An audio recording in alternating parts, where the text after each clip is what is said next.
አስቀድመን አስተምህሮ ወይም ሃይማኖት የሆኑ ዶግማ የሆኑ ነው ስንል ምን ማለታችን ነው? ትምህርቶች በቤተ ክርስቲያን ውስጥ ያሉ ትምህርቶች በሁለት ሊከፈሉ ይችላሉ። ተመልከቱ። በቤተ ክርስቲያን ውስጥ ያሉ የሚሰጡ ሲነገሩ የምትሰሟቸው ትምህርቶች በሁለት ሊከፈሉ ይችላሉ። አንደኛ ቀጥታ ከራሱ ከእግዚአብሔር የሆኑ ትምህርቶች አሉ። ሁለተኛው ደግሞ የሆነ የተሰጠውን ትምህርት ለማብራራት ታዲያም የሆነ ጉዳይ ላይ አንዳንድ ነገሮችን አስፋፍቶ ለማስረዳት ሲባል ሊቃውንቱ የሰጧቸው የተለያዩ እይታዎች ደግሞ ይኖራሉ። ስለዚህ ሁለት አይነት አለ ማለት ነው የምትሰሟቸው ትምህርቶች በቤተ ክርስቲያን ውስጥ። አንደኛው የቤተ ክርስቲያን የሆነ አስተምህሮ ሲሆን፣ አንዳንዱ ደግሞ የሊቃውንት የሆኑ ደግሞ እይታዎች አሉ። የቤተ ክርስቲያን የሆነ አስተምህሮ ካልን ያንን አስተምህሮ የሰጠን ቅዱስ አትናቴዎስም አይደለም፣ ቅዱስ ዮሐንስ አፈወርቅም አይደለም፣ እግዚአብሔር ነው። ጳውሎስም አይደለም፣ ቅዱስ ዮሐንስም አይደለም፣ ቅዱስ ማቴዎስም አይደለም። የቤተ ክርስቲያን ነው የአስተምህሮ ካልን የሰጠን ማን ነው? ራሱ እግዚአብሔር ነው። ጳውሎስ ቢሰጠን እንኳን የሰጠን ከማን ተቀብሎ ነው?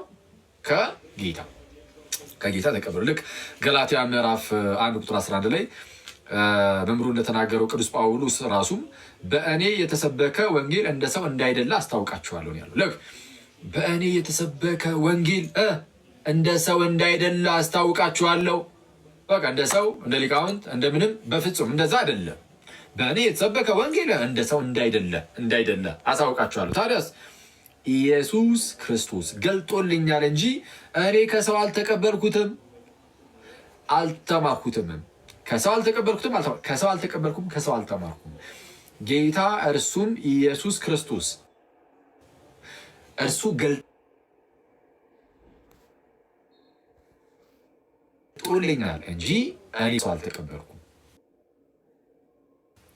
ሰጠን ቢባል ቀጥታ ጳውሎስ መነሻ ሆኖ አይደለም። ጳውሎስ መነሻ አይሆንም። ቅዱስ ጳውሎስ መነሻ አይደለም። ቅዱስ ማቴዎስ፣ ቅዱስ ዮሐንስ፣ ሌሎችም ሐዋርያት መነሻ አይደሉም።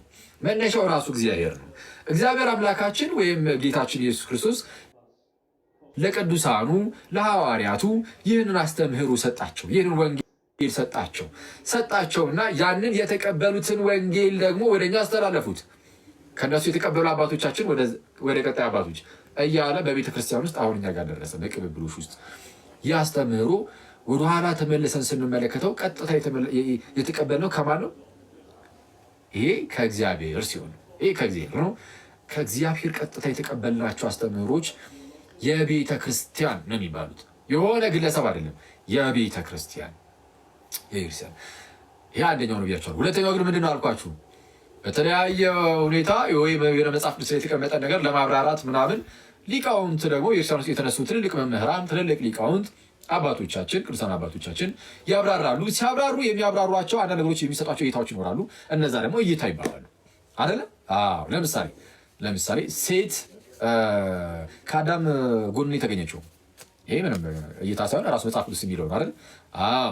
ሴት ከአዳም ጎን የተገኘችው ግን ከየትኛው? ከግራ ወይስ ከቀኝ? ከግራ ጎን ወይስ ከቀኝ ጎን የተገኘችው? ቆነጃጅት ከየት የተገኛችሁ? እሺ ሔዋን ከአዳም ጎን የተገኘችው ከቀኝ ነው ከግራ ነው የሚል ነገር የለም መጽሐፍ ቅዱስ ላይ አለ? የለም። ስለዚህ ከግራ ነው ቢባል እይታ ነው፣ ከቀኝም ቢባል እይታ ነው። አንድምታችን ይህንን ሲያብራራ ዘፍጥረት አንድምታ ተርጓሚ ላይም ከግራ ይልና ከዚህ አንጻር ይልና መለስ ያደርግና አንድም ይልና ደግሞ ከቀኝ ይልና ደግሞ ከቀኝ ቢሉ ደግሞ ከዚህ አንጻር ብሎ ይናገራል። ከግራ ቢባል እንደው ከዚህ አንጻር፣ ከቀኝ ቢባል መቼስ ከሁለቱም ሳይድ ወጣች አይባልም አይደለ? ሔዋን ሁለት አይደለችም፣ አንድ ነች። ከአዳም ከጎኖቹ ወጣች ተገኘች ሳይሆን ከጎኑ ተገኘች ነው የተባለው። ስለዛ ከአንድ ጎኑ ነው የተገኘችው። ስለዛ ከቀኝ አንድም ደግሞ ከግራ እየተባለ ይናገራል። ይሄ ምን ይባላል? የሊቃውንቱ እይታ። እሺ፣ ሰው አስተምህሮና እይታውን መለየት አለበት ማለት ነው አይደለም እንዴ?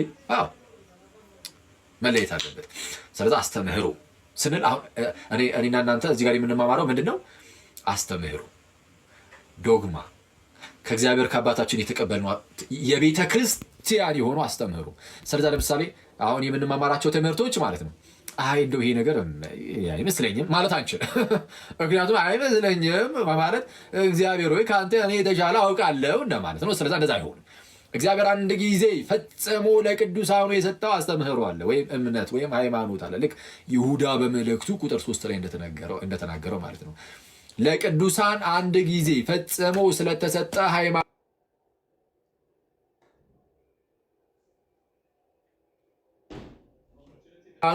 እንድትጋደሉ እየመከርኳችሁ ጽፍላችሁ ዘንድ ግድ ሆነብኝ አይደል? አሁን ለቅዱሳን አንድ ጊዜ ፈጽሞ ስለተሰጠ ምን ሃይማኖት ማለት እምነት ማለት ነው። ምንድን ነው እምነት? አስተምህሮ እምነት ተብሎ ይጠራል። እንግዲህ ከዚህ ቀደም ምናልባት ነግሬያችሁ ይሆናል። ኦፍኮርስ ነግሬያችኋለሁ። እምነት ሁለት አይነት እምነት ሊኖር ይችላል። አንደኛው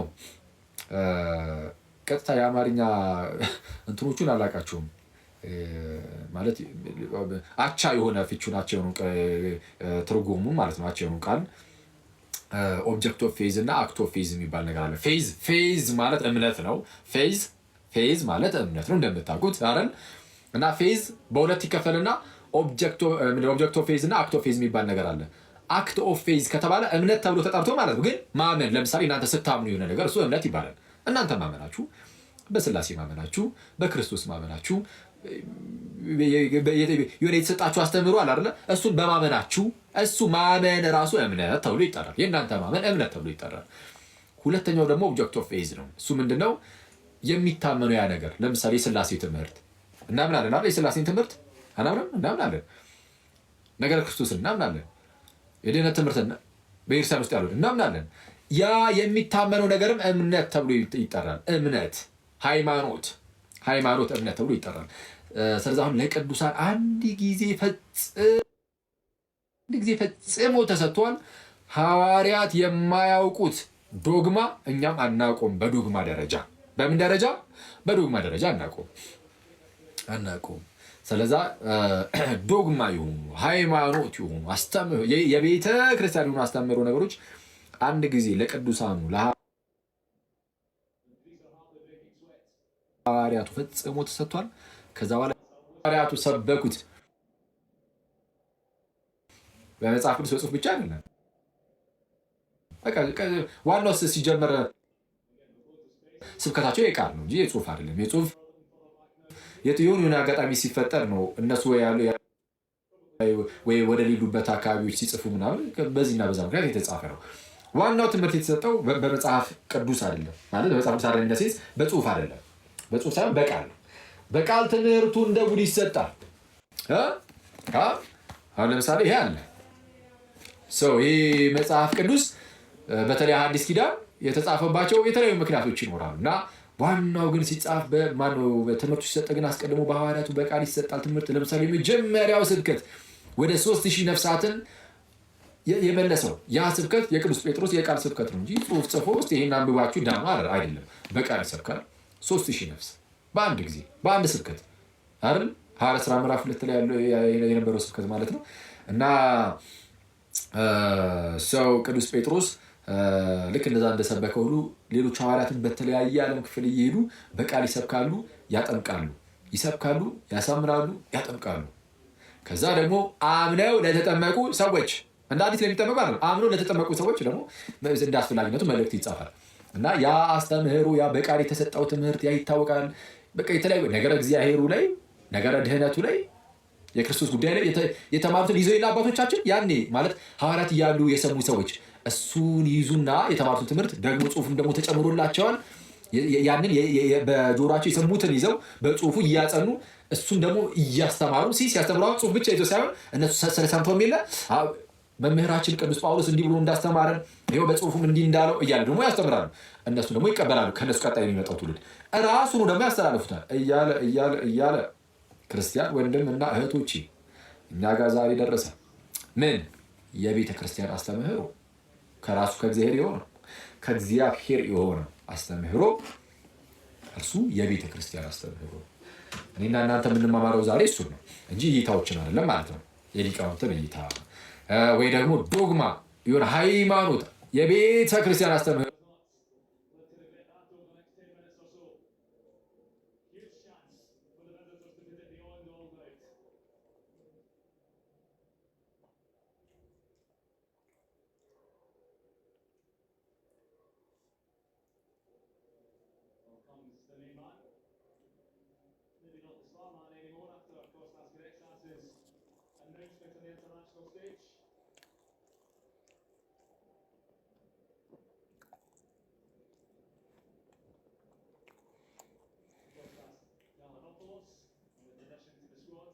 ኦርቶዶክስ ውጭ ያላችሁ ሰዎች ፕሮቴስታንቶች፣ ሙስሊሞች፣ ኤቲስቶችም ካላችሁ ወደ ቤተሰብ መታችሁ መጠመቅ ስትፈልጉ አስቀድማችሁ ልታምኗቸው የሚገቡ ዋና ነገሮችን ብቻ ነው የምንማማረው። የትኛውም ክርስቲያን ደግሞ ይሄንን በጣም ማወቅ አለበት እና እዛ ላይ ትኩረት እናደርጋለን። ምን ምንድን ናቸው? አንደኛው እንግዲህ ስለ ሃይማኖት እንማማራለን ምናምን ካለን እንግዲህ ሃይማኖት ማለት እግዚአብሔር ለእኛ የሰጠው ምናምን ካለን እግዚአብሔር ለእኛ የሰጠው አስተምሮ የምን እግዚአብሔር የሚል ሰው ሊኖር ይችላል። ስለዛ የምንጀምረው ከፈጣሪ መኖር ይሆናል። ፈጣሪ የምር አለ ማለት እግዚአብሔር ይህን አስተምሮ ሰጥቶናል ምናምን እንላለን፣ ግን የምር እግዚአብሔር አለ ተብሎ ደግሞ ይጠይቃል። ስለ ቀለል አድርጌ አሁን እዚሁ እነግራቸዋለሁ። እግዚአብሔር አለ የለም አዎ አለ ነው የምላቸው። ኦፍኮርስ ግን ቀለል አድርጌ የተወሰነ ነገር ስለመኖሩ ትንሽ ነገር ብቻ ተማምረን እናልፋለን። ያው እግዚአብሔር መኖሩን ምናምን በእርግጥ የለም መኖሩ ኦርቶዶክስ ነው፣ ግን ሌሎቹ ነገሮች ላይ ትኩረት ብናደርግም ግን ይሄንን እናያለን። የእግዚአብሔር መኖር የፈጣሪ መኖር ፈጣሪ የምርም አለ የሚለውን ማለት ነው። ቀጠል አድርገን ደግሞ ፈጣሪ አለች ይሁንሽ ፈጣሪ ነው ምን ይኸው ግን በጣም በርካታ ሃይማኖቶች ፈጣሪ ብለው የሚለምኑት የሚማጸኑት የሚያመልኩት እንግዲህ በጣም በርካታ ሃይማኖቶች አሉ። እያንዳንዱ ሃይማኖቶች ደግሞ የሚያመልኩት ፈጣሪ ይለያያል። ለምሳሌ ሙስሊሞች ጋር ብትሄዱ እንደው አላህ የሚባል ፈጣሪ አለ። ያ ፈጣሪ ምንድነው? አንድ አምላክ ሲሆን አንድ አካል ነው ብለው ያስተምራሉ። ወደ ክርስትና ደግሞ ስትሄዱ ስላሴ ነው ትላላችሁ። አንድ አምላክ ነው ይላሉ ክርስቲያኖችን፣ ግን ሶስት አካላት እንዳሉት ግን ይናገራሉ። ወደ ሌላው ስትሄዱ ደግሞ ሌላ ነገር ይባላል። አንዳንዶቹ ብዙ አማልክት አሉ ብሎ የሚያምኑም አሉ። ፈጣሪ አለ ግን ብዙ አማልክት ነው ያሉት ብሎ ደግሞ የሚያስተምሩ አሉ። የክርስቲያኖች አምላክ እንደሆነ እሱን ደግሞ እናያለን። የክርስቲያኖች አምላክ እውነተኛው ብቸኛው አምላክ እውነተኛ አምላክ የሆንክ አንተን ብቻ የላከውንም ኢየሱስን ያውቁ ዘንድ ይህች የዘላለም ሕይወት ናት እንዳለው ጌታችን ኢየሱስ እውነተኛ አምላክ የሆነው አንተ ብቻ ብለን የክርስቲያኖችን አምላክ እንጠራለን ማለት ነው። የክርስቲያኖች አምላክ ብቻው እውነተኛ አምላክ እንደሆነ ደግሞ እናያለን። ስለዚህ ቀጣይ እሱን እናያለን። ፈጣሪ እንዳለ እናያለን። ያ ፈጣሪ ደግሞ የክርስቲያኖች አምላክ እንደሆነ እውነተኛ ፈጣሪ ለማየት እንሞክራለን። ጥቂት ነገር መሰጣችሁ፣ እሺ አላበዛባችሁም። ኦኬ የክርስቲያኖች አምላክ እሱ ነው ትክክለኛ ፈጣሪ አልክንም። ከዛ በኋላ ግን በክርስትና ስም ራሱ በርካታ ሃይማኖቶች አይብሉ አይደለም ወይ?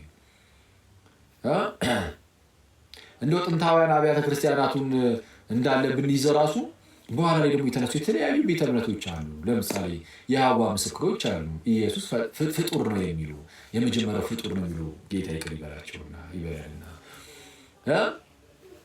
ኦንሊ ጂሰሶች አሉ። ስላሴ የሚባል ነገር የለም ብለው የሚናገሩ ይልቁንም ኢየሱስ ራሱ አብ ነው ብለው የሚያስተምሩ ወይም አብ ራሱ ኢየሱስ ነው ብለው የሚያስተምሩ አብ ኢየሱስ ነው ብለው የሚያስተምሩ ኦንሊ ጂሰሶችም አሉ በክርስትና ስም። ይህንን መጽሐፍ ቅዱስ ይዘው እያነበቡ ይህ ብቻ ብሎ እያመኑ አብ ኢየሱስ ነው ብሎ የሚያስተምሩ ደግሞ አሉ። ስላሴ ይካሉ። ፕሮቴስታንት በሚለው የእምነት ተቋም ውስጥም የተለያየ እምነት ያላቸው ዲኖሚኔሽኖች አሉ። አንዳንዱ ድህነት ላይ ለምሳሌ ጥምቀት ያድናል ለድህነት ነው ሲል፣ አንዳንዱ ደግሞ ጥምቀት ለድህነት አይደለም የሚላል እና ቅዱስ ቁርባኑ ላይ ሌሎች ጉዳዮች ላይ የተለያዩ ርዕሰ ጉዳዮች ላይ ማለት ነው። ታዲያ ትክክለኛው ክርስትና ታዲያ የትኛው ነው? የክርስቲያኖች አምላክ እንኳን ቢሆን ትክክለኛው ግን ሁሉም ግን የተለያየ አስተምህሮ ነው ያለው። የትክክለኛው አስተምህሮ ያለው የትኛው ጋር ነው? ትክክለኛዋስ የጌታ ቤተክርስቲያን የትኛዋ ናት? በምን እናውቃለን? እሱን ደግሞ አሳያችኋለሁ። ዘን ችን አይተን እንጨርሳለን ዛሬ። አይሻልም? ይሻላል። እነዚህ 3 ነጥቦች እናያለን። እሺ፣ የፈጣሪ መኖር ላይ ትንሽ ነገር የምናወራ ይሆናል። እንግዲህ ከፈጣሪ ህልውና ጋር በተያያዘ የሚነሱ የተለያዩ ሀሳቦች አሉ። ማለት ፈጣሪ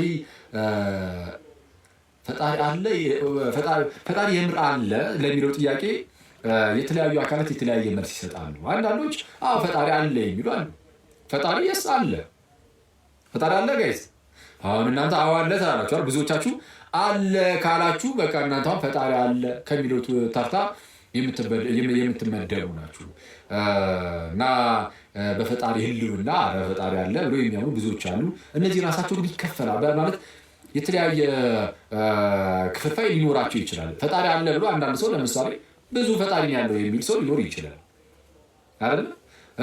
ይሄ ፖሊቲዝም ይባላል። ብዙ አማልክትን የማምለክ እምነት ማለት ነው። ብዙ አማልክትን። አንዳንዱ ደግሞ አይ እኔ ሞኖቴስት ነኝ፣ እኔ አንድ አምላክ ብቻ እንዳለ ነው ማምነው የሚሉ ደግሞ ይኖራሉ።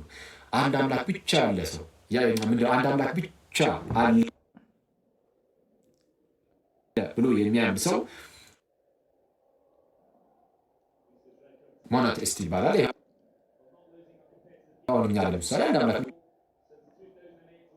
ብቻ ያለ ብለን የምናምነው 3 አምላክ ያለን ወይስ አንድ አምላክ? 3 አማልክት ወይስ አንድ አምላክ? ስላሴ 3 አማልክት ነው አይደለም ማለት ስላሴ ትምህርት ላይ ቀጣይ እሱን የምንማማረው እሱ ላይ እንሄድበታለን። ለማንኛውም አምላካችን እግዚአብሔር አንድ እግዚአብሔር ነው፣ አንድ አምላክ ነው። የአንዱ አምላክ በ3 አካል ተገለጠ ወይም 3 አካላት አለው እንጂ 3 አማልክት አይደሉም። ለማንኛውም አንድ አምላክ ብሎ የሚያምኑ አሉ፣ ብዙ አማልክት ብሎ የሚያምኑ አሉ። አንዳንዱ ደግሞ ዲስቶች ደግሞ አሉ፣ ማለት የዲዝም እምነት ተከታዮች። እነሱ ደግሞ እንዴት ያለ ነው እንደው ፈጣሪ ፈጠረና ዓለማትን ማለት ነው። ዓለማትን ፈጠረና ልክ ከዛ በኋላ በቃ አንድ ፈጠረ ያለው በራሱ ዛቢያ እንደፈለገ ይሽከርከር አይነት ነገር የለም። ይወር በቃ ፍጥረትን አንድ የፈጠረው ከዛ በኋላ እርስ በርሱ የተመጋገበ ምናምን ነገር እንደፈለገ ይኑር፣ እኔ አሁን ሌላ ስራ አለብኝ ብሎ ዞር ብሎ ፊቱን ከዓለም ፊቱን ዞር አድርጓል አይነት ነገር ማለት ነው። ልክ ምሳሌ የሚሰጡት እንዴት ነው? እንደ ሰዓትን የሚሰራው ሰው ለምሳሌ ይህንን ሰዓት የሰራው ሰውዬ ማለት ነው። ሰዓቱን ሰራ። ሰዓቱን ከሰራ በኋላ እንዲቆጥር አደረገው። ይቆጥራል። እየቆጠረ ነው ሰዓቱን እንዲቆጥር ግዴታ ይህን ሰዓት የሰራው ሰውዬ ነዘዘሪ መጥቶ ማድረግ አለበት እንዴ? የለበትም። አንድ ጊዜ ሰርቶታል። በቃ ይሄው እጅ ላይ ደርሷል። ራሱ ሰዓቱ በቃ በራሱ ጊዜ ይዞራል። ልክ እንደዛ ሁሉ ፈጣሪም ፍጥረትን ሲፈጥር ከዛ በኋላ ፍጥረት እንደ ፍጥር ጥራቱ ብሎ በቃ ቀስቷታል አይነት ነገር ይላሉ። ዴዝም ይባላል። እንዲህ ያለን ደግሞ ፈጣሪ አለ ብሎ ቢያምኑ ልክ እንደዚህ አይነት ፈጣሪ ያለው ደግሞ የሚሉ ሰዎች አሉ። ፈጣሪ አለ የለም ለሚሉ ጥያቄ አለ ብሎ የሚመልሱ ሰዎች እንደዚህ አይነት ነገሮችን ያስቀምጣሉ። እንደዚህ በዚህ መልኩ ሊከፋፈሉ ይችላሉ። ይህም ብዙ አይነት ትንተና መያዝ ላይጠበቅባችሁ ይችላል። ግን አትሊስት ግን መያዝ ያለባቸው የመጀመሪያው ፈጣሪ አለ የሚሉ አሉ። ለምሳሌ እኛ አንድ አምላክ አለ የምንል ብዙ አማልክት አለ ምናምን የሚሉ እነዚህ ሁሉ ስህተት ብሎ በኋላ ላይ ያሳያቸዋሉ። የእኛ ትክክል ብሎ ስናሳይ የነሱ ስህተት ብሎ በዚህ ይታያል። ሌላው የለም የሚል ደግሞ አለ። ፈጣሪ አለ ስትለው ኖ የለም በቃ አለቀ። ፈጣሪ የለም ብሎ የሚያምኑ ደግሞ አሉ። ለዚህ እንደ ማስረጃ የሚያቀርቡት ነገር እውነቱን ለመናገር የለም ማለት ይቻላል። ፈጣሪ ጭራሹ የለም ለማለት የሚያበቃ ወይም ደግሞ ፈጣሪ የለም ለማለት ሊቀርብ የሚችል መረጃ በፍጹም የለም። ምናልባት ሊያቀርቡ የሚችሉት እንግዲህ እስካሁን እስካየነው ድረስ ማለት ነው ከጥንትም ጀምሮ የመጣ አንድ ተለቅ ያለ ጥያቄ አለ። ማለት የስሜታዊነትም ጉዳይ የሆነ የታከለበት ማለት ነው። ምንድነው እሱም? እንደው እግዚአብሔር ሁሉን ቻይ ነው ትላላችሁ፣ ሁሉን አዋቂ ነው ትላላችሁ፣ ደግሞ ሁሉን ወዳጅ ሁሉን አፍቃሪ መልካም ነው ትላላችሁ። ሶስቱንም ያሟላል እግዚአብሔር። ፈጣሪ ሁሉን አዋቂ ከሆነ ሁሉን ወዳጅ ከሆነ ወይም መልካም ከሆነ ማለት ነው። መልካም ከሆነ እግዚአብሔር ወይም ክፋትን የሚጠላ ማለት ነው ከሆነ ከዛ ደግሞ ሁሉን ቻይ ከሆነ እነዚህ ሶስቱን ካሟላ ለምን ክፋት ታዲያ ምድር ላይ ያለ? ክፋትን ለምን እናያለን ይላሉ። በአጭሩ ምን መሰላችሁ ጥያቄ? ለምሳሌ ምድር ላይ ክፋት አለ ማለት ክፋቶች ይታያሉ በአንድ በሌላ ምክንያት የተለያዩ ክፋቶች ማለት ለምሳሌ የህፃናት መገደል፣ የህፃናት መደፈር፣ የተለያዩ ምስኪኖች መገደል፣ የትኛውም ሰው መገደል ምናምንና የመሳሰሉት እንዲህ ያሉ የተለያዩ ሰፈሪንግ ምናምን በህመም መሰቃየት ሊሆን ይችላል፣ በጦርነት ውስጥ ማለፍ ሊሆን ይችላል። እንደዚህና መሰል የሆኑ ነገሮችን ያነሱና እንዲህ ያሉ ነገሮች ክፋቶች ናቸው። እነዚህ ነገሮች እግዚአብሔር ያውቃል አያውቅም? በቃ ሁሉን አዋቂ ነው ስለምትሉ ያውቃል። ሁሉን አዋቂ ነው ስለሚባል ማለት ነው። እሺ ዘንድ ክፋት ደግሞ አይፈልግም ብላችኋል። መልካም ነው፣ ኦል ጉድ ነው እግዚአብሔር መልካም ከሆነ እሺ፣ ስለዛ ክፋትን አይፈልግም፣ ሊያጠፋው ይገባል። ሁሉን ቻይ ነው ስለምትሉ ደግሞ ማጥፋት ይችላል። ማጥፋት የሚችል ከሆነ ማጥፋት አለበት። ግን ይኸው ክፋቶች አሉ፣ ክፋቶች ስላሉ በቃ ፈጣሪ የለም ማለት ነው ብሎ የመደምደም ነገር ይህን ነው ብዙ ጊዜ ሊያቀርቡ የሚችሉት። ይሄ ሰዎችን ስሜታዊ ስለሚያደርግ በተለይ እንደዚህ አይነት ነገር የሚደርስባቸው ሰዎች በጣም በቀላሉ የሚጠቁበት በሽታ ይሄኛው በሽታ ማለት ነው። እና አክቹዋሊ ይህንን በጣም በአጭሩ ለመመለስ ማለት ነው በአጭሩ ለመመለስ በደንብ አድርጋችሁ ጆሯችሁን ስጡኝ። እዚህ ጋር ጆሯችሁን በጣም እፈልገዋለሁ። እዚህ ጋር ፈጣሪ የለም ብለው ደምድመው አይደል የተነሱት ላለመኖሩ ብለው አሁን የተናገሩትን የሚናገሩት ከነዚህ ሶስቱን ያስቀምጡና ማለት ነው። ከነዚህ ከሶስት ውስጥ ለምሳሌ ከፈጣሪ ላይ እና በቃ ፈጣሪ ተብሎ ለሚታሰበው አካል ማለት ነው አንዱን ለምሳሌ ብትቀንሱ አንዱን ማለት ነው ከነዚህ ከሶስቱ አትሪቢዩቶች ወይም መገለጫዎች አንዱን ብትቀንሱ ሁለቱን አሟልቶ ግን ፈጣሪ መኖር ይችላል። ምን እያልኩኝ ነው? ለምሳሌ ሁሉን አዋቂ ነው፣ ሁሉን ቻይ ነው፣ ምንድነው ሁሉን አዋቂ ነው፣ መልካም ነው፣ ፕላስ ደግሞ ሁሉን ቻይ ነው የሚል አለ አይደል? ኦኬ ለምሳሌ ክፋት ይፈጠራል ግን ፈጣሪ አለ ብለናል። እና ያ ፈጣሪ ግን ክፋት ሲፈጠራል በቃ እንዲፈጠር ፈለገ ማለት ክፋቶች ሲፈጠር ክፋትን ማስወገድ ያን ያህል የማይፈልግ ወይ ወደ ዲስቶቹ ልመልሳቸው አንዴ በጣም ይቀርታል። ዲዝም ላይ ፈጥሮ ከዛ በኋላ ዞራ ላይ የሚሉት ነገር አለ። ለምሳሌ የእነሱን ፈጣሪ እናምጣውና እዚህ ጋር ኤቲስቶችን በእነሱ መምታት ይቻላል። ባጭሩ ዲስቶች አንድ ጊዜ ፈጠረና ፈጣሪ ፍጥረትን ዞራ ላይ አይደል የሚሉት? እሺ ዞራ አለ ከዛ በኋላ በቃ ይሄው እኛ እንደፈለግን እየሆንን ነው። ግን ፈጣሪው ፈጥሮን ዞር ብሎ ነው ፈጣሪ አለ ቢባል ምን ይላሉ ታዲያ? ምንም በቃ አለቀ። ስለዚህ አሁን የዲዝም አምላክ ወይ የምርም አለ ሊሉ ነው ማለት ነው። ስለዚህ ይሄ ለምንድን ነው ያነሳውላችሁ? ኤቲስቶቹ የሚያነሱት እነዚህ ሶስቱን ነገሮች አንስተው ምናምን እንደዛ የሚለው ለእነሱ ፈጣሪ የለም ለሚለው ክሌማቸው ወይም ደግሞ ሀሳባቸው ማስረጃ መሆን አይችልም። ለምሳሌ የዲስቶቹ አምላክ እነዚህ ሶስቱ አያስፈልጉትም። ዲስቶች ያልኳችሁ ቅድም የዲዝም እምነት አራማጆች ማለት ነው። ፈጣሪ ልክ የሰዓቱን የሰጠኋችሁ ማለት የሰዓቱ ምሳሌ ፈጣሪ ፍጥረትን ፈጠረና ከዛ ዞር አለ አይደል ያሉት። ስለዛ ፍጥረቱ ላይ የሚፈጠረው ነገሮች ሁሉ የሱ ጉዳይ አይደለም፣ ምንም ኢንተርቬን አያደርግም፣ ጣልቃ ይገባል ነው የሚሉት። አሁን ይሄ ትክክል ነው እያልኳቸው አይደለም፣ እንዴት እንደምንመለሰው ከኛ አንጻር እነግራቸዋለሁ። ግን አሁን ለምሳሌ በአጭሩ በዚህ በዲዝም ፍልስፍና በእነሱ እምነት በእነሱ እንበለውና አስተምህሮ እንሂድ ካልን ኤቲስቶች ያመጡት ነገር ውድቅ ይሆናል። በቃ እነዚህ ነገሮች ሶስቱ አትሪቢዩቶች ባይኖሩት ራሱ ፈጣሪ ስቲል መኖር ይችላል። ያው የዲስቶች አምላክ እንደዛ ስለሆነ ስለዛ ኤቲስቶች ስህተት ናቸው ማለት ነው። ወይም ደግሞ ፈጣሪ የለም ለማለት ይህንን ማቅረብ ጭራሽ አይጠበቅባቸውም። ስለዛ ምንም አይነት ማስረጃ የላቸውም ፈጣሪ የለም ለማለት። ግን የእኛ አምላክ ግን ትክክል ነው። እነሱ እንዳሉት ሁሉን አዋቂ ነው፣ ሁሉን ቻይ ነው፣ ሁሉን ወዳጅ መልካም ነው። ግን ስቲል ክፋት ይፈጠራል። ለምን ከተባለ በአጭሩ ሁሉን የማይችል ሆኖ አይደለም፣ እንደው መልካም ሳይሆን እና ክፋትን የማይጠላ ሆኖ አይደለም፣ ሳያውቅ ቀርቶ አይደለም፣ ሁሉን ያውቃል። ግን በጣም ብዙ ምክንያቶች ሊቀርቡ ይችላል። አንደኛው ያለንባት ዓለም ክፋት የነገሰባት ዓለም ናት ማለት የውድቀት ዓለም ነው። እግዚአብሔር አስቀድሞ ሲፈጥረው እንዲህ አይነት ዓለም ላይ አልነበረም የፈጠረን። እግዚአብሔር አስቀድሞ ሲፈጥረን በክብር ነበር። በኋላ ግን ሰው ኃጢአትን ሰራ፣ በኃጢአትን ምክንያት ወደቀ። የውድቀት ዓለም ውስጥ ስላለን እንደነዚህ አይነት ነገሮች ይፈጠራሉ። እስከ መቼ? ሁሉም እስኪያልፍ ድረስ፣ ጌታችን ኢየሱስ እስኪመጣ ድረስ። ልክ ክርስቶስ ኢየሱስ ተመልሶ ሲመጣ እነዚህ ነገሮች ሁሉ ያበቃላቸዋል። እንደነዚህ አይነት ክፋቶችን የምናየው በአጭሩ የመጀመሪያው ነገር የወደቀው ዓለም ውስጥ ስላለ ነው። በወደቀው ዓለም ውስጥ መሆነን ግን እግዚአብሔር ሩህሩህ ነውና ቸር ነውና ቸር አምላክ ነውና እስቲል በምህረቱ እኮ ይጎበኘናል።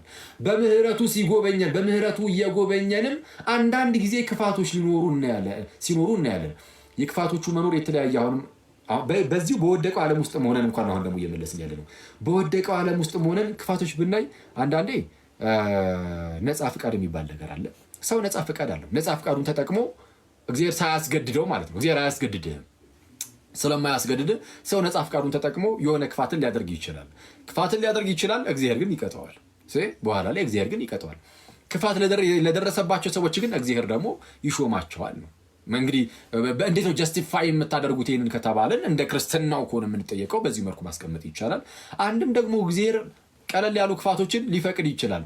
ከባድ ክፋቶችን በኋላ የሚመጡ ክፋቶችን ለማስቆም ለምሳሌ መብራት ቢጠፋ ለምሳሌ ክፋት ነው አለ እናንተ ያው መብራት ቢጠፋ ለምሳሌ አይ እንደው እነዚህ መብራት ኃይሎች አይናቸውን ያጥፈው ይላል አንዳንድ ሰው። ኦኬ እሺ መብራት መጥፋት ለኛ ክፋት ሊሆን ይችላል ማለት የማንፈልገው ነገር ስለሆነ፣ ግን መብራቱን ያጠፉት ምናልባትም መብራቱን ባያጠፉት ኖሮ ማለት ነው የሆነ የኤሌክትሪክ ነገር ምናምን ተቀጣጥሎ ሙሉ ሰፈሩን የሚያጠፋው ቢሆን የሚያነደው ቢሆን እንዳያነደው መብራት እንዲጨልም እንዲጠፋ መብራት ኃይሎች ይፈቅዳሉ ማለት ነው አይደል? ቀጣይ የሚመጣውን አደጋ ምንድነው ለመቋቋም ማለት ነው። እግዚአብሔር በአንድም በሌላም ምክንያት የባሰ አደጋ እንዳይመጣ እንደው ቀለል ያሉ አደጋዎችን ሊፈቅድ ደግሞ ይችላል። እና እዚህ ላይ ትልቁ ሌላው ልናውቀው የሚገባው ነገር ግን እያንዳንዱን ነገር ግን አናውቅም። የእግዚአብሔርን ነገር አያችሁ ነው የእግዚአብሔርም እንደተናገረው ሰማይ ከምድር እንደሚርቅ የእግዚአብሔርም ሐሳቡ ከኛ እጅጉን የራቀ ነው። ስለዛ እግዚአብሔር የሚያደርጋቸውን እያንዳንዱን ነገር የእርሱን ሐሳቦች ሁሉ ልንተነትን አንችልም። በአንድም በሌላም ምክንያት እንደው ከዚህ አንጻር ሊሆን ይችላል ብለን እንዲህ ልንናገር እንችላለን እንጂ ማለት ነው። ለምሳሌ አንድ ሕፃን ልጅ የሆነ የኳንተም ፊዚክስ ምናምን ቢጠይቅ ይመለስለታል? አይመለስለትም አይደለ? አንድ ሕፃን ልጅ አንድ ሕፃን ልጅ የሆነ ከበድ ያለ ጥያቄ ቢጠይቅ ቢመለስለት ሊገባው የማይችለው አይነት ከሆነ አይመለስለትም አይደል? በቃ ቀስ እያለ ሲያድግ ያውቀዋል አይነት ነገር። ለምሳሌ ገና የ2 ዓመት ሕፃን ልጅ እንደምንም እንደው አፍ አውጥቶ እንዴት ነው የተወለድኩት ብሎ ቢጠይቅ እንዲህ ተደርጎ ብሎ አሁን ዲቴል የሚነግረው ሰው አለ? በፍጹም የለም። ለምን? አይረዳውም። ቢነገረውም ስለማይረዳው ቀስ ብሎ ሲያድግ ያውቀዋል። ልክ እኛም ደግሞ በእግዚአብሔር ፊት ልክ እንደዚህ እንደ ሕፃናት ነን በእግዚአብሔር ዘንድ። እኛ ከሕፃናትም የባስን ነን በጌታ ስም። በእግዚአብሔር አሰራር ውስጥ፣ በእግዚአብሔር ነገር ውስጥ፣ በእግዚአብሔር ፊት ከሕፃናትም የባስን ነን። ገና በጣም ሕፃናት ነን። ስለዚህ በሚመጣው ዓለም ደግሞ የምናውቃቸው ብዙ ነገሮች ይኖራሉ። አሁን በድንግዝግዝ እንደምናይ ነን። በኋላ ግን በግልጥ ደግሞ የምናይበት ጊዜ ይኖራል። ስለዛ ምንድነው አንዳንድ ነገሮች የእግዚአብሔርን ሐሳብ ሁሉን ነገር እንረዳ አንልም። ይሄ ሁሉን ነገር እንተንትን አንልም። እኛ በእኛ እምነት እግዚአብሔር የሆነ እንደው አንዳች የሆነ ዓላማ አንዳች የሆነ አጀንዳ ይኖረዋል። እያንዳንዱን ነገር ግን እኛ ደግሞ ማወቅ አለብን። ለምንድነው እንደዚህ ያደረገው እንለዋለን? አንለውም። እኛ የእግዚአብሔር እንደ ባልደረባ ሆነን የሆነ እስቲ ምን አደረክ እዚህ ጋር እስቲ እሱን ሪፖርት አቅርብ ምናምን የምንል አይደለም። ይሄ እኛ መብታችን ነው ማለት እግዚአብሔር እስቲ ይሄንን ለምንድን ያደረገው አስረዳ፣ ሪፖርት አቅርብ እያልን ሪፖርት እንጠይቃለን እንዴ? አንጠይቅም። ስለዛ ምንድነው ማወቅ ባለብን ሰዓት ላይ እናውቃለን። ልክ ሕፃናት እያደጉ ሲሄዱ የሚያውቋቸው ነገሮች እንዳሉ ሁሉ እኛም ደግሞ በዚህኛው ዓለም ባናቅ እንኳን በቀጣይ ዓለም ደግሞ እያወቅን እንሄዳለን። ስለዛ እንደነዚህ ነገሮች መታወቅ አለባቸው። ይህንና ያንን ያዙና እነዚህ ኤቲስቶቹ ፈጣሪ የለም ይላሉ።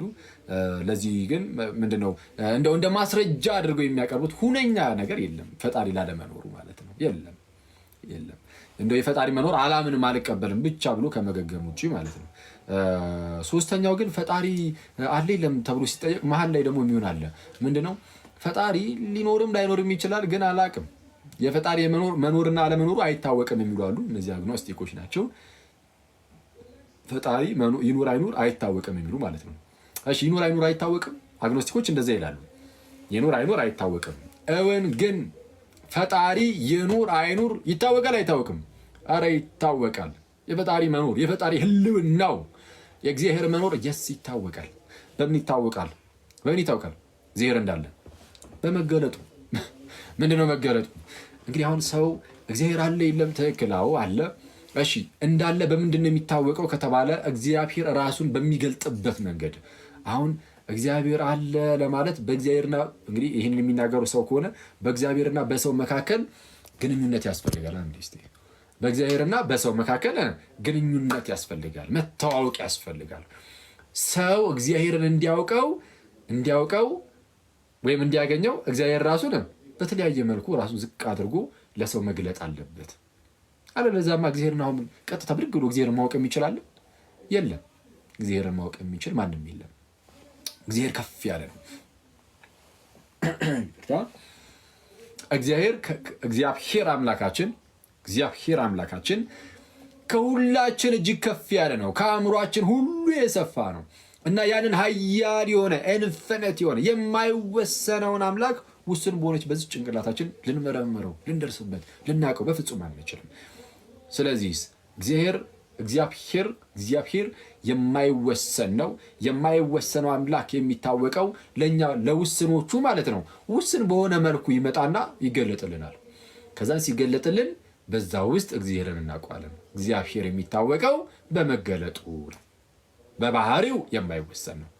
ውስን በሆኑ ነገሮች ግን ራሱን ሊገልጥ ስለሚችል በነዛ ውስን በሆኑ ነገሮች በተገለጠው መሰረት ልናውቀው ልንረዳው እንችላለን እንጂ ቀጥታ እግዚአብሔርን እንደዚሁ በባህሪው አናውቀውም። በመጽሐፈ ኢዮብ ምዕራፍ 11 ቁጥር 7 ላይ ምን ይላል? የእግዚአብሔርን ጥልቅ ነገር ልትመረምር ትችላለህን? ወይስ ሁሉን የሚችል አምላክን ፈጽመ ልትመረምር ትችላለህን ብሎ እንደተናገረ ማለት ነው። ኢዮብ ምዕራፍ 11 ቁጥር 7 ላይ ሐዋርያው ቅዱስ ጳውሎስም ምን ይላል? በመጀመሪያ ቆሮንቶስ መልእክቱ ምዕራፍ 2 ቁጥር 11 ላይ ከእግዚአብሔር መንፈስ በቀር ለእግዚአብሔር ያለውን ማንም አያውቅም። ከእግዚአብሔር መንፈስ በቀር ለእግዚአብሔር ያለውን ማንም ሊያውቅ አይችልም። ማንም አያውቅም፣ ማንም ሊያውቅ አይችልም። ስለዛ እግዚአብሔርን በባህሪው ቀጥታ ልናውቀው አንችልም። የምናውቀው በመገለጡ ልክ የፀሐይዋን ከዚህ ቀደም ብዙ ጊዜ እላታለሁ። ፀሐይ ለምሳሌ ምን ያህል ነው የምትሞቀው? ምን ያህል ነው የምትሞቀው? እስኪ ፀሐይ ማለት ሞቃታማ የሆነ አካባቢ ያለ ሰው እንደ 40 ዲግሪ ሴልሺየስ የሙቀት መጠን መለኪያ ነው። ብዙዎቻችሁ ታውቃላችሁ። ሲሰሪ 40 ከዛ በላይ ይሄዳል። 45 50 ምናምን እሺ ዛረሳረ ይሆናል የሚል አለ። ፀሐይ የምትሞቀው ኧረ እኛ ጋር ሀሩር ነው 50 ዲግሪ ሴልሺየስ ነው የሚል ደግሞ ሊኖር ይችላል። እና ደግሞ ታድሞ ቀዝቀዝ ያለ ካለ ደግሞ 20 30 ማነው 20 10 ምናምን እያለ ይወርዳል። 30 ሞቃት ነው ኦፍኮርስ እያለ ይወረደ ደግሞ ሊሄድ ይችላል። አሁን ፀሐይ የምትሞቀው እንዲህ ነው ያልነው ከምን አንጻር ነው? እኛ ጋር ከደረሰው አንጻር ነው። ብርድ አካባቢ ያለ ሰው ከእሱ ጋር ከደረሰችው አንጻር 10 ዲግሪ ሴልሺየስ 15 20 ምናምን ሊል ይችላል። ሞቃታማ አካባቢ ያለው ወዳጃችን ደግሞ እሱ ጋር ከደረሰው ሙቀት አንጻር ያይና ፀሐይ 40 ዲግሪ ሴልሺየስ 50 ዲግሪ ሴልሺየስ ትሞቃለች ሊል ይችላል። 40 እና 50 ዲግሪ ሴልሺየስ ፀሐይ ግን የምርም በራሷ ግን ፀሐይ ማለት ነው ምን ያህል ዲግሪ ሴልሺየስ የምትሞቅ ይመስላችኋል? አሁን እኛ ጋር የደረሰው ሳይሆን በራሷ ደግሞ ፀሐይ ምን ያህል 15 ሚሊዮን ዲግሪ ሴልሺየስ አካባቢ ነው ሙቀቷን የሚባለው። 15 ሚሊዮን can you imagine it? 15 ሚሊዮን ዲግሪ ሴልሺየስ ማለት ከምታስቡት በላይ በጣም ብዙ ነው። በጣም ውሃ የሚፈላው 100 ዲግሪ ሴልሺየስ ላይ ነው ማለት ውሃ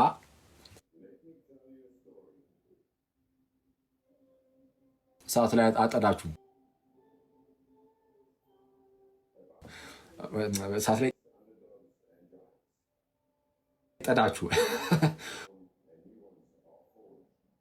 ውሃ ሰዓት ላይ ጥዳችሁ ሰዓት ላይ አድርጋችሁ ሙቀት ነገር ላይ ማለት ነው። ልክ ውሃው ሲፈላ በፍራት ሲጀምር በምን ያህል የሙቀት መጠን ነው የሚፈላው? በ100 ዲግሪ ሴልሺየስ። የዋተር ቦይሊንግ ፖይንት ስንት ነው? ኬሚስትሪ ስትማሩ 7ኛ ክፍል 100 ዲግሪ ሴልሺየስ አይደለ?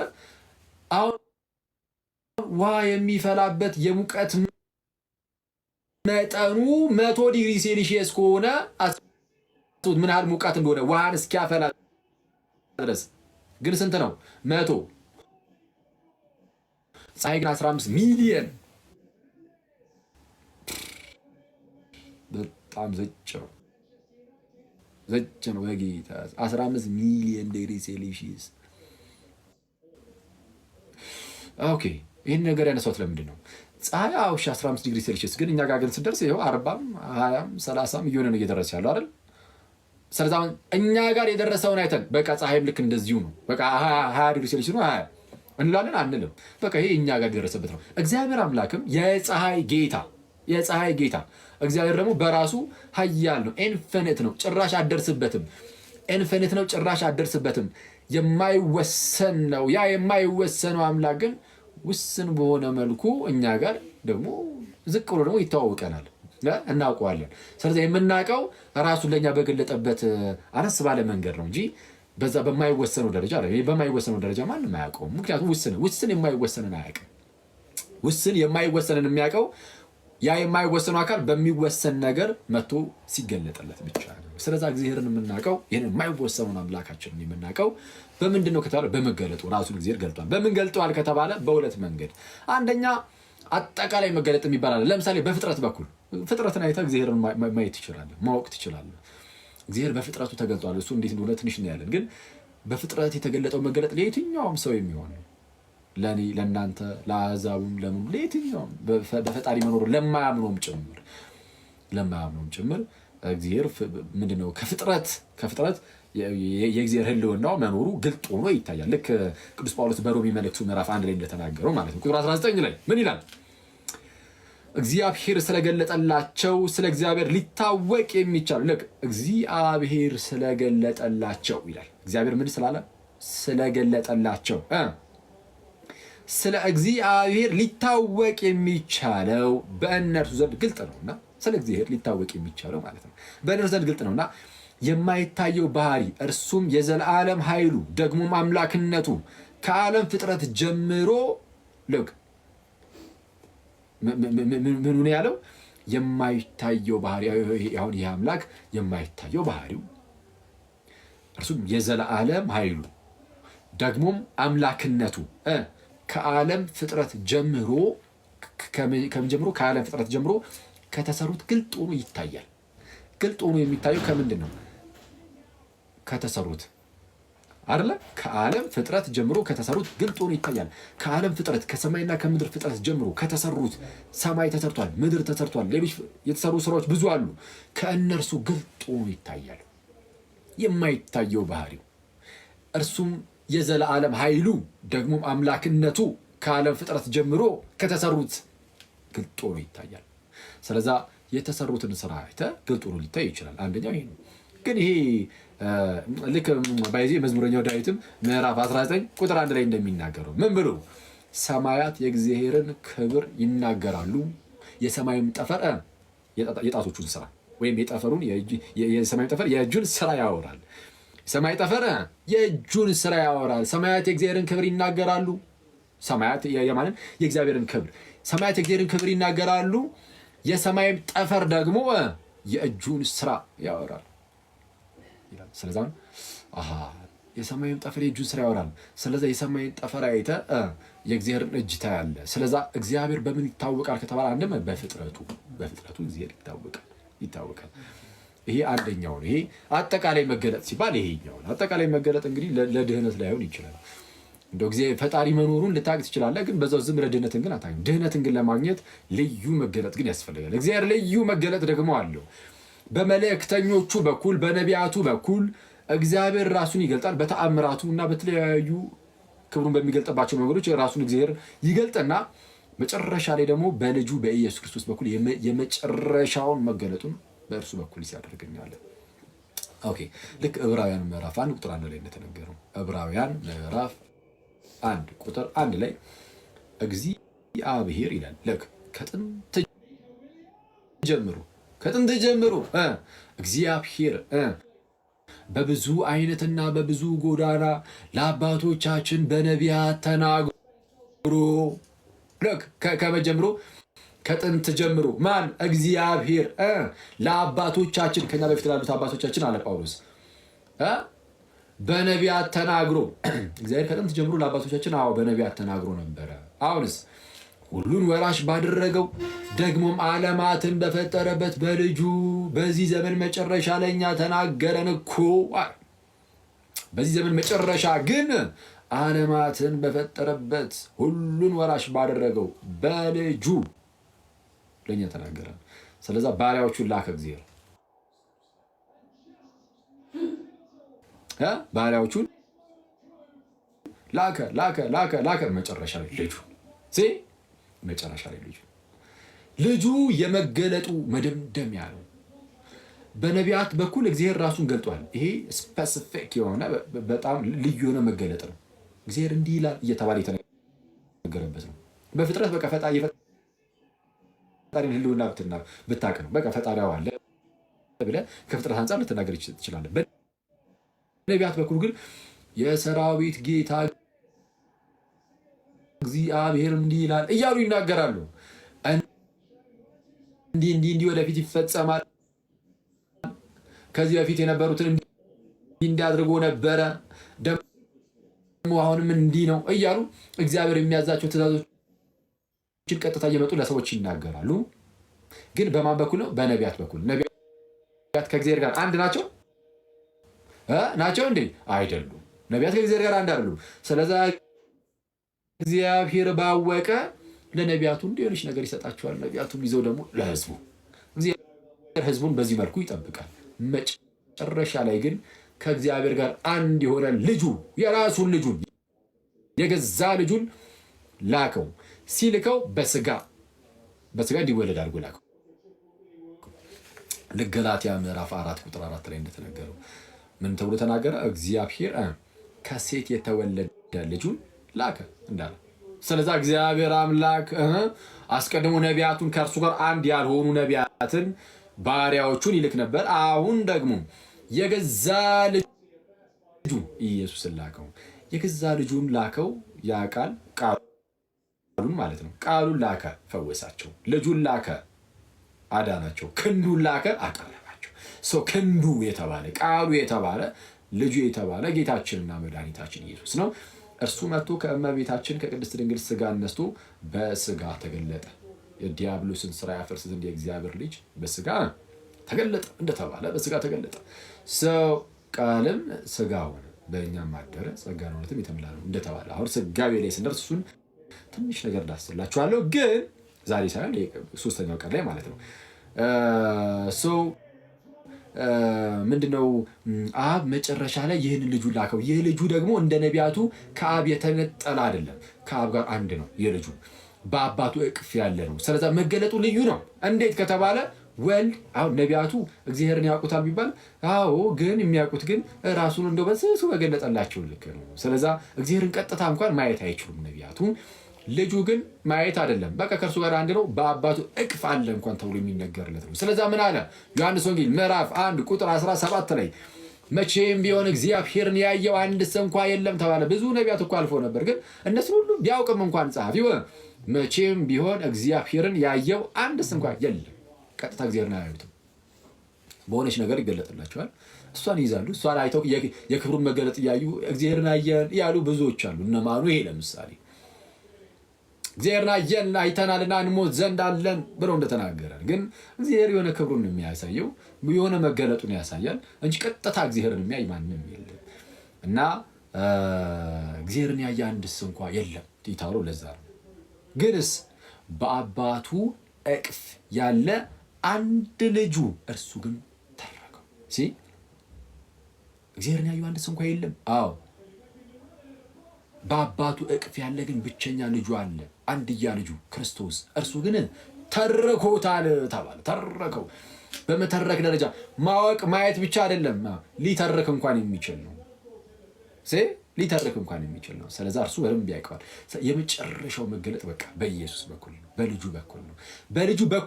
ከልጁ የሚበልጥ አይነት ሌላ መገለጥ ከየትም ሊመጣ ይችላል በፍጹም። የመጨረሻው መደምደሚያው ትልቁ መገለጥ በልጁ በኩል ነው እና በልጁ በኩል ደግሞ ያው ለቤተ ክርስቲያን ልጁ ኢየሱስን ለቤተ ክርስቲያን ሰጠ። እግዚአብሔር አብ ሁሉን ከእግሩ በታች ካስገዛለት በኋላ ለቤተ ክርስቲያን ራስ ይሆን ዘንድ ሰጠው እንደተባለ በኤፌሶን ምዕራፍ 1 ላይ የቤተ ክርስቲያን ራስ ነው። አሁን የኛ ክርስቲያን ጌታችን ኢየሱስ ራስ ነው፣ ንጉስ ነው። ቤተ ክርስቲያን መንግስቱ ናት እና አሁን በቃ የልጁ መንግስት ተቋቁሟል። ስለዚህ አሁን በሐዲስ ኪዳን የመጨረሻው መገለጥ ክርስቶስ ነው። በዚህ መንግስት ውስጥ ሁሉም ነገር ይጠቀለላል። ከዚህ መንግስት ውጪ ያለ ካለ እሱ ሐሰተኛ ነው። ከዚህ መንግስት ውጪ ከሆነ ሌባ ነው። ከዚህ መንግስት ውጪ ሌላ ከፈጣሪ ሆነ ምንም አይነት ነገር የለም ማለት ነው። እሺ ሰው የመጨረሻው መገለጥ እንዳልኳችሁ በልጁ በኢየሱስ በኩል አሁን ቀጥታ አሁን ወደዛ እየዘለልኩኝ ሳይሆን ግን ስለ መገለጡ እየነገርኳችሁ የመጨረሻው መገለጥ እንዳትረሱ በኢየሱስ በኩል ነው። ይህንን ያዙ። የአጠቃላይ መገለጥ በፍጥረት ነው። እሱ ቀጥታ ወደ ድህነት የሚወስድ ላይሆን ይችላል። በቃ ፈጣሪን ከማወቅ አንጻር ብቻ ነው የሚሆነው። ልዩ መገለጥ ግን አስቀድሞ በነቢያት እና በተለያዩ ታምራት በኩል በኋላ ደግሞ በራሱ መጨረሻ ላይ ማለት ነው በልጁ በኩል ያደርገው መገለጥ ነው። እንዳትረሱ ይህንን ያዝ አድርጉና የፍጥረቱ ላይ ከፍጥረት አንጻር እንዴት ሊታወቅ ይችላል ፈጣሪ የሚለውን ትንሽ ነገር ልበላችሁና እንጨርስ። ፈጣሪ አለ ትላላችሁ። እስቲ በምን ይታወቃል ካሉ አንዳንድ ሰዎች አሁን መጽሐፍ ቅዱስ ብትሉ ምናልባት አይ መጽሐፍ ቅዱስን አልቀበሉ ሊሉ ይችላሉ። ኢየሱስ ብትሉ አይ ኢየሱስን አልቀበሉ ሊሉ ይችላሉ።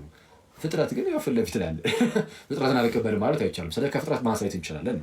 እንዴት ማሳየት እንችላለን? ቀለል አድርጌ ልንገራችሁ። የአርጊመንቶችን ስም ምናምን የደረደርኩኝ አላዝጋችሁም። ቀለል አድርጌ ብቻ ላስቀምጥላችሁ። ይሰማል ግን ጋይዝ?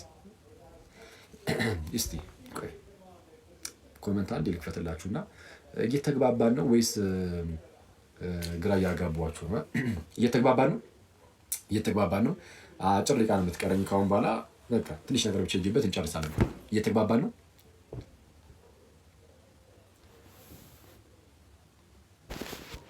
እሺ በጣም አሪፍ በጣም አሪፍ። እግዚአብሔር አምላክ ነው በደንብ አድርጎ እርሱ እንዲገባችሁ ያድርግ። እርሱ ብቻ ነው የሚያስረዳን ባይዘው። እሺ እግዚአብሔር ነው የሚያስረዳና እኛ ደግሞ ልባችንን እንክፈትለት። እሺ ታንክ እሺ እግዚአብሔር ከእናንተ ጋር ይሁን ከኔም ጋር ይሁን። እሺ ፈጣሪ እንዳለ ከፍጥረት አንጻር በምን ማየት እንችላለን? አንደኛው ፍጥረት ሁሉ ቀላል አድርጉ። በደንብ አድርጋችሁ ስሙኝ። መኖር የጀመረ ነገር የሆነ ነገር የፈለጋችሁትን አስቡ። ዝም ብላችሁ ጭንቅላታችሁ ከምታዩት ሊሆን ይችላል፣ በዙሪያችሁ ካለው ሊሆን ይችላል ምናምን የሆነ ነገር እዩና ያ የምታዩት ነገር መኖር የጀመረ ነው ወይስ በቃ ከድሮም ከዘላለምም አለ ወይስ የሆነ ሰዓት ላይ ነው ወይ የሆነ ሰው ሰርቶት ምናምን? ስልካችሁ ማየት ትችላላችሁ። ዞር በሉ። የተቀመጣችሁበትን ማየት ትችላላችሁ። ራሳችሁንም አክቹዋሊ ማየት ትችላላችሁ። ካለ ማለት ነው። አይ በቃ ካለ መኖር ዝም ብሎ እንደዚህ ነው ብቅ ያለው የሆነ ነገር አስጀምሮት አይደለም የሚል ካለ ሪሞት ብቻ ነው የትኛውንም ነገር ይሁን ካለ ያ ነገር ለምሳሌ ይሄ ሪሞት ስለሆነ የያዝነው ማለት ነው ለጊዜው እሺ ተመጣጣኝ ምንድን ነው ወይስ ሪሞት ሳሳይ አይመቸውም?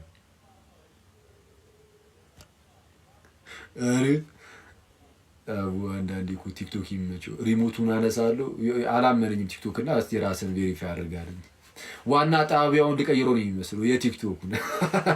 እሺ ሰው ለምሳሌ ሪሞት በቃ ካለ መኖር ሰው ይበረጋይ። እሺ ካለው ዝም ብሎ በቃ እንደዚህ ምንም አስጀማሪ ሳይኖረው ዝም ብሎ እንደዚህ መጣ ከተባለ ኦኬ ለምን እንደዚህ ሆነ ታዲያ? ለምን ሌላ አይነት ሳይሆን ለምን ክብ ሳይሆን ለምን አራት ማዕዘን ሆነ ብለን እንጠይቃለን። ከዛ በኋላ ያኔ ነው መልሱ ይመጣው። አራት ማዕዘን ነው በዚህ ምክንያት ነው ሲባል ያ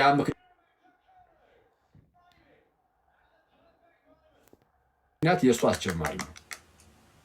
ለምን እንደዚህ እንዲሰራ ሆነ ምናምን ሌሎች ነገሮችን የፈለጋችሁትን ይሁንና አይ በቃ ዝም ብሎ እንደዚሁ ነው በራሱ ነው እንደዚህ ዝም ብሎ ብቅ ያለው ለምን እንዲሁ ሆነ ታዲያ?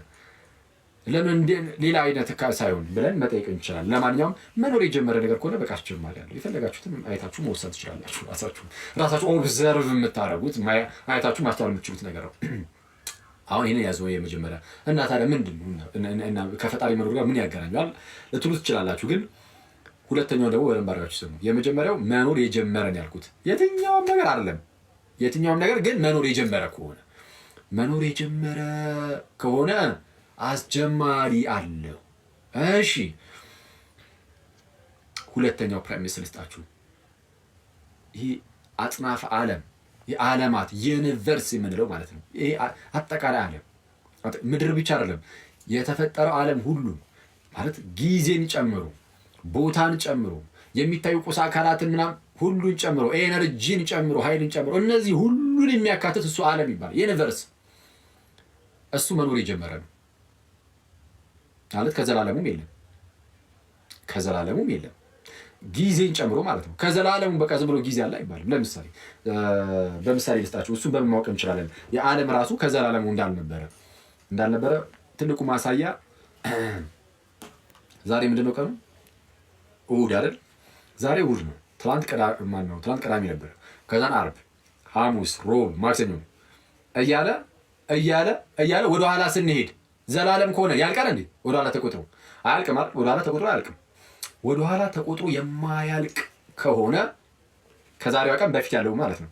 ከዛሬዋ ቀን በፊት ያለው የማያልቅ ከሆነ ዛሬ ራሱ ላይ እንዴት መጣ ያስብላል ማለት የማያልቅ ከሆነ ይሄን በምሳሌ ተረዳችሁ ይገባችኋል። ቆይ አንዴ በምሳሌ ያስረዳችሁ ወደዚህ ስመጣ ያኔ ረም ይገባችኋል። ምናልባት አሁን የተወሰነ ግራ ልትጋቡ ትችላላችሁ። ጤናማ ነው ባይገባችኋል ማለት ነው። አሁን የተናገርኩት ለምሳሌ አንድ ላይብራሪ ውስጥ የሚሰራ ሰው አለ እንበል። ስሙ በደምብ ላይብራሪ ውስጥ ያለው ምንድን ነው? መጽሐፍት አይደል? የሚነበቡ መጽሐፍት አሉ። እና ላይብራሪ ውስጥ የሚሰራው ሰው ላይብራሪውን የሚከፍተው ላይብራሪ ውስጥ ያሉ መጽሐፍትን ቆጥሮ ሲጨርስ ነው። ላይብራሪው እንዲከፈት ላይብራሪው ከመከፈቱ በፊት ምን መደረግ አለበት?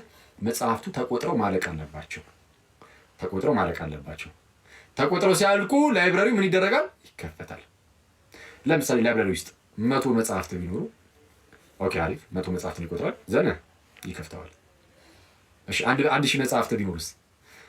ትንሽ አድካሚ ነው፣ ግን 1000 መጽሐፍት ስቲል ይቆጠራል። መቼስ ቁጥሮ ምናምን ሲጨርስ አመሻሽ ላይ ቢሆን መቼስ ይከፍተዋል። ምክንያቱም ግዴታ እንዲከፈት ላይብራሪው እንዳትረሱ፣ ይህንን ምሳሌ እንዳትረሱ ፕሊዝ። ላይብራሪው እንዲከፈት ግዴታ ምን ማድረግ አለበት? ከላይብራሪው ከመከፈቱ በፊት ያሉ እነዚያ ቆጠራዎች የሚያልቁ መሆን አለባቸው። ማለት ተቆጥሮ ማለቅ አለበት። 1000 ከሆነ በቃ መቆጠር አለበት። እሺ 1 ሚሊዮን መጽሐፍ ቢሆንስ? 1 ሚሊዮን መጽሐፍ ቢሆንስ ያለው በጣም ሂውጅ የሆነ መንደር ወይ ከተማ አይነት ላይብራሪ ቢሆንና 1 ሚሊዮን መጽሐፍት ቢኖሩስ? ሰውየው እንግዲህ ብቻውን ከሆነ ቆጥሮ መቼስ ይጨርሰዋል አትሩጭ። በአንድ ቀን ሊከፍተው አይችልም። ምናልባት በስንት ጊዜ አላውቅም፣ ያው ፕሪሳይዝ ላይሆን ይችላል። ግን እሺ ሲቆጥር ውሎ አድሮ እንደው በቃ 3 ወር ፈጀበት ነው። ስቲል ግን 3 ወር ፈጅቶበትም ቢሆን ግን ከፈተው። 100 ሚሊዮን ቢሆን እሱ ባይከፍት እንኳን ማለት ነው የልጅ ልጆቹን ቢሆን ቆጥረውን ቢሆን ይከፍቱታል ልትሉኝ ትችላላችሁ። ግን እዛ ውስጥ ያለው የመጽሐፍ ቁጥር ብዛት 100 ሚሊዮን ሳይሆን ተቆጥሮ የማያልቅ ቢሆንስ? ይቆጥሩታል ግን የማያልቅ ቢሆን ቢሊየን፣ ትሪሊየን፣ ኳትሪሊየን ምናምን ነው አይደለም። በቃ የማያልቅ ኢንፊኒት ቢሆንስ? ኢንፊኒት ቢሆን ጭራሹ ተቆጥሮ የማያልቅ ከሆነ ላይብራሪው ሊከፈት ይችላል? አይችልም። እያወራሁ እያለ ምንድን ሀሳብ ይመጣልኝ? ሲጀምር ይሄን ሁሉ መጽሐፍ ምን ላይብራሪ ውስጥ ማን አስገባላቸው?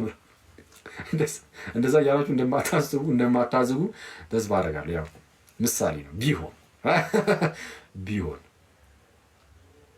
ተቆጥሮ የማያልቅ መጽሐፍ ከሆነ እና ምንድነው ያ ላይብራሪ ለመከፈት ደግሞ ግዴታ መጽሐፍቱ ተቆጥሮ ማለቅ ካለባቸው ያ ላይብራሪ በፍጹም ሊከፈት አይችልም። የላይብራሪ መከፈት የሚቀድመው ቆጠራ አይደለም። ቆጠራው የሚያልቅ ከሆነ ሲያልቅ ይከፈታል። የማያልቅ ከሆነ ግን መቼም አይከፈትም። አሁን ተመልከቱ፣ ዛሬ ያላችሁባት ቀን እሑድ፣ ከዚህ በፊት ያሉትን ቀናት ብንቆጥር የማያልቅ ከሆነ የሆነ ሰዓት ላይ የጀመረ አይደለም የሚሉ ሰዎች ስላሉ የማያልቅ ከሆነ ከዚህ በፊት ያለው ታዲያ ዛሬ እንዴት መጣች? ልትመጣ አትችልም። ከዚህ በፊት ያለው ዛሬ ካለንባት ቀን በፊት ያለው ተቆጥሮ የማያልቅ ከሆነ ዛሬም አትመጣም። ሪል አትሆንም በተአምር። ልክ ለላይብራሪ እንደሰጧችሁ ልክ እንደዛ ነው። ስለዛ ከዛሬ በፊት ያለው የማያልቅ በፍጹም አይደለም። የሆነ ሰዓት ላይ የጀመረ ነው፣ ዛሬ ላይ ደርሰናል፣ አለቀ። ስለዛ ዩኒቨርስ እቺ ዓለም ራሱ መኖር የጀመረ ነው። መኖር የጀመረ ስለሆነ መኖር የጀመረ ነገር ሁሉ ደግሞ ምን አለው ብያችኋለሁ። መጀመሪያ አስጀማሪ። መኖር የጀመረ ነገር ሁሉ አስጀማሪ አለው። መኖር የጀመረ ነገር ኤግዚስት ማድረግ የጀመረ ህልውናው የጀመረ ነገር ሁሉ አስጀማሪ አለው። ዝም ብሎ ከምንም ነገር ዝም ብሎ ብቅ አለ አይባልም። የለም ሰው ዩኒቨርስ ዓለም ደግሞ መኖር የጀመረ ነው። ስለዚህ አስጀማሪ አለው። ፈጣሪ የምንለው ያንን አስጀማሪ ነው። ፈጣሪ የምንለው እኛ ያንን አስጀማሪ ነው። አለቀ። ፈጣሪ የምንለው ያንን አስጀማሪ ነው። ይህ ፈጣሪ እንደምን ያለ ፈጣሪ ነው? ይህ ፈጣሪ እንደምን ያለ ፈጣሪ ነው? አካላዊ ነው። አካላዊ ነው ማለት ኢንቴሊጀንት የሆነ ማመዛዘን የሚችል እውቀት በእርሱ ያለ ፈቃድም ያለው ጭምር በቃ እንደዚህና እንደዛ የመሳሰሉ የተለያዩ ነገሮችም ጭምር ያለው ነው። ለምሳሌ ሰማይን ምድርን ሲፈጥር ምናምን እነዚህ ፍጥረታት ሲፈጥር እንዲህ እንዲሆኑ አድርጎ ፈጥሯል። አመዛዛኝ ባይሆን እንደዚህ አይነት ነገሮችን ሊፈጥር አይችልም። ዝም ብሎ ብቻ የሆነ ነገር ነው ሊባርቅም ይችላል። ስለዚህ የሆነ ኃይል አይደለም ያ ፈጣሪ፣ የሆነ ኃይል የሆነ ፎርስ አይደለም ያ ፈጣሪ። አካላዊ ነው፣ የሆነ አካላዊ አምላክ እውቀት በእርሱ ዘንድ ያለ እንደዚህ አይነት አምላክ እንደሆነ በዚህ ማወቅ እንችላለን። ምን ያህል ኃያል ነው ካላችሁ ሰማይን ምድርን እስኪፈጥር፣ አረ እንደኛ አይነት ሰዎችን እስኪፈጥር በጣም ኃያል ነው አይደል? አራው በጣም ኃያል ነው። የዚህን ያህል ድረስ ቢያንስ ከዚህ ማወቅ እንችላለን። ቢያንስ በዚህ ደረጃ ኃያል ነው ማለት እንችላለን። ግን ከዚህም በላይ ነው። ይህ የተገለጠ ነው ለኛ የተገለጠችው እቺ ነች። ከዚህ ጋር ሲነጻጸር የእርሱ እውነተኛው ኃይሉ እችኛዋ እንደ ኢምንት ነች። በቃ ለኛ በሚገባን ደረጃ ግን በዚህ ደረጃ ለምሳሌ ኃያል ነው እንላለን። በአጭሩ ግን ሁሉን ቻይ ነው። ወይም ደግሞ ጥሩ በሆኑ አገላለጽ እግዚአብሔር የማይችለው ምን አለ የለም ብለን እስክንናገር ማለት ነው። ልክ እንደዛ። ስለዚህ አሁን ፈጣሪ ስንል ያንን ነው። ፈጣሪ ስንል ያንን አስጀማሪ፣ የዓለማቱን አስጀማሪ።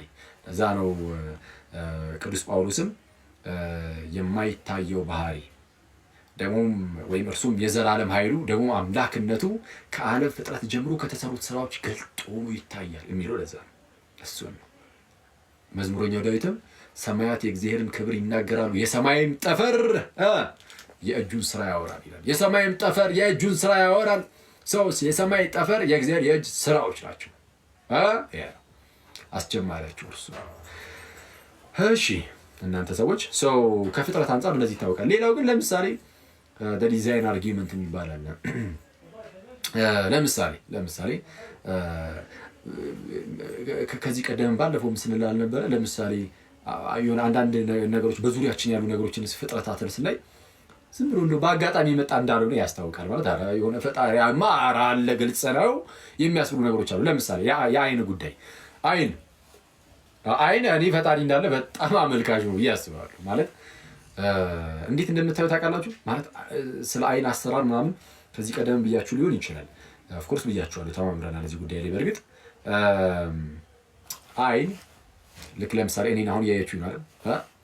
እዚህ ጋር ፊት ለፊት ላይ የምታዩት ግንብ ፊት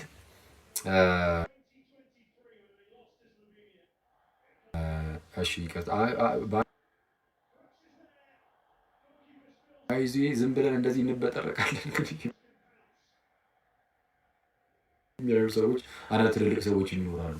ለትልልቅ ሰዎች ይቅርታ፣ ያው አብዛኛው ስለሆነ ይስራለ ነው በዛ ጊዜ ቃላት አናሪ የምንጠቀመው ሰው ልክ ፊት ለፊት ስክሪናችሁ ላይ የስልካችሁ ስክሪን ላይ አክሊልን ምናምን እዚህ ጋር ያሉት ነገሮች ይህንን ስታዩ አይናችሁ ቀጥታ የሚያየ ምናምን ነገር በቃ አለቀ። እንደዛ እኮ አይደለም። ወደ አይናችሁ የመጣው ቀጥታ እዚህ ፊት ለፊት የምታዩት ይሄ ኢሜጅ፣ ይሄ የምታዩት እንዲህ ያለ ሸበላ ስቀረው እንደዚህ ያለ ሰው ቀጥታ እያታያችሁ ነው። እንደዛ አይደለም። ወደ አይናችሁ የሚመጣው ብርሃን ብቻ ኖርማል ብርሃን እና ብርሃን ይመጣና ይሄ የአይናችሁ የውጭ ክፍል አለ፣ ኮርኒያ ይባላል። አሁን አስቡት፣ ባዮሎጂ ላይ ታውቁት ይሆናል ያስናያ ክፍል ምናምን በተለይ እና ከዛ በኋላ የፈጣሪ መኖር ከምን አንጻር ላይ እንደምችል አሳያችኋለሁ።